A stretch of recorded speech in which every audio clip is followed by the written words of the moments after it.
I continue to think that our voting machines are too vulnerable. Researchers have repeatedly demonstrated that ballot recording machines and other voting systems are susceptible to tampering. Even hackers with limited prior knowledge, tools, and resources are able to breach voting machines in a matter of minutes. In 2018, electronic voting machines in Georgia and Texas deleted votes for certain candidates or switched votes from one candidate to another. The biggest seller of voting machines is doing something that violates Cybersecurity 101, directing that you install remote access software, which would make a machine like that, a magnet for fraudsters and hackers. These voting machines can be hacked quite easily. You could easily hack into them. It makes it seem like all these states are doing different things, but in fact, 3 companies are controlling this. It is the individual voting machines that pose some of the greatest risks. There are a lot of states that are dealing with antiquated machines, right, which are vulnerable to being hacked. Workers were able to easily hack into an electronic voting machine. It was possible to switch votes. 43%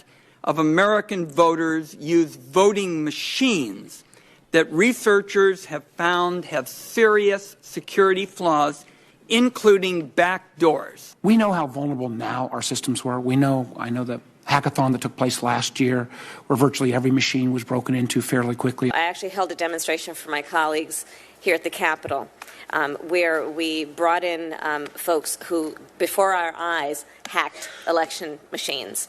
Those that are being used in many states. Aging systems also frequently rely on unsupported software like Windows XP in 2000, which may not receive regular security patches and are thus more vulnerable to the latest methods of cyber attack.